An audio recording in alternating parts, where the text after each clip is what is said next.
DMA ಇಂದ ನಮ್ಮ ರಹೀಂ ಖಾನ್ ಅವರ ಖಾತೆಯಿಂದ ಒಟ್ಟಾರೆ ಸುಮಾರು 13,25,00,000 ರೂಪಾಯಿಗಳ DPR ಗೆ ನಾವು ಅನುಮೋದನೆ ಕೊಟ್ಟಿದ್ದೀವಿ ಸಭಾಧ್ಯಕ್ಷರೇ. DPR ಮಾಡ್ತಾ ಇದ್ದೀವಿ. DPR ಮಾಡಿದ ತಕ್ಷಣ ಅದು ಆದ ತಕ್ಷಣ ಟೆಂಡರ್ ಕರೆದು ಈ ಕೆಲಸವನ್ನು ದಯವಿಟ್ಟು ಯಾವಾಗ ಪ್ರಾರಂಭ ಮಾಡ್ತಾರೆ ಅಂತ ಹೇಳಿ ಬಹಳ ಅಲ್ಲ 2 ವರ್ಷ ನಾ ಬಂದ ನಂತರ ಬಹಳಷ್ಟು ಅದ್ರ ಹಿಂದೆ ಬಿದ್ದಿದ್ದೇನೆ. ಕೆಲಸ ಮಾತ್ರ ಪ್ರಾರಂಭ ಆಗಿಲ್ಲ. ಬರೀ ಅಲ್ಲೇ ಕಡೆ ಬೀದಿಯಲ್ಲಿ ಬೀದಿ ವ್ಯಾಪಾರಿಗಳು ಬಂದು ಗಟರ್ ಮೇಲೆ ಕೂತ್ಕೋತಾರ, ಅಲ್ಲಿ ಕಾಯಿಪಲ್ಲೆ ತರಕಾರಿ ಮಾಡ್ತಾರ. ಆ ಬೀದಿಯಲ್ಲಿ ಗಟರದಿಂದ ಬಹಳಷ್ಟು ಕೆಟ್ಟ ವಾಸನೆ ದುರ್ವಾಸನೆ ಬರ್ತದೆ. ಇದು ಹೈಜೆನಿಕ್ ಅಲ್ಲ, ರೋಗಗಳು ಹೆಚ್ಚಾಗ್ತಾ ಇದೆ.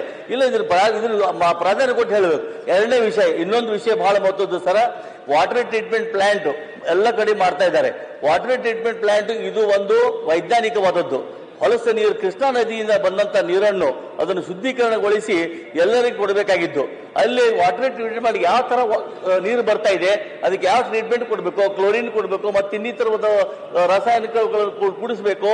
ಅದು ಒಳ್ಳೆ ಕುಡಿಯುವ ನೀರಿಗೆ ಸಮರ್ಪಕವಾಗಿರುವಂತೆ ಮಾಡಿ ಬಿಡಬೇಕು.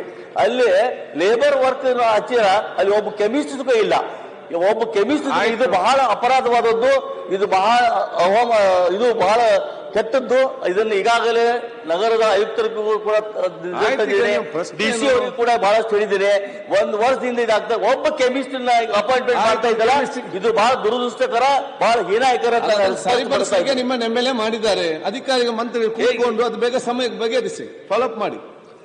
ಮಾನ್ಯ ಸಭಾಧ್ಯಕ್ಷರೇ, ಈಗ ಅವ್ರದ್ದು ಕಾಳಜಿ ಅರ್ಥ ಆಗ್ತದೆ ಸಭಾಧ್ಯಕ್ಷರೇ. ಆದ್ರೆ 3 ಕೋಟಿ ರೂಪಾಯಿ ಅವರು ಇನ್ನೂ ಪುರಸಭೆಯಿಂದ ಮಂಡಿಗೆ ದುಡ್ಡು ಕಟ್ಟಿಲ್ಲ ಸಭಾಧ್ಯಕ್ಷ. ಆ ದುಡ್ಡನ್ನ ಈಗ ಅವರ ಪರವಾಗಿ ಎಲ್ಲ ಈ ಒಂದು ನಿಮಿಷ ಒಂದು ಈಗ ನಿಮ್ಮ ರೂಲ್ಸ್ ನಮಗೆ ಅರ್ಥ ಆಗ್ತದೆ. 3 ಕೋಟಿ ಕಟ್ಟಬೇಕಂತೇಳಿ. ಈ ದೊಡ್ಡ ದೊಡ್ಡ ನಗರಕ್ಕೆ, ಕಾರ್ಪೊರೇಷನ್ಗೆ ಇದೆಲ್ಲ ಕಟ್ಟಬಹುದು. ಈ ಸಣ್ಣ ನಗರಸಭೆಗೆ ಮತ್ತು ನಗರ ಪಂಚಾಯತ್ ಅವರಿಗೆ ನೀವು 3 ಕೋಟಿ ಕೊಡಿ ಅಂತಿಲ್ಲ. ಅವ್ರು ಎಲ್ಲಿಂದ ಕೊಡುದು?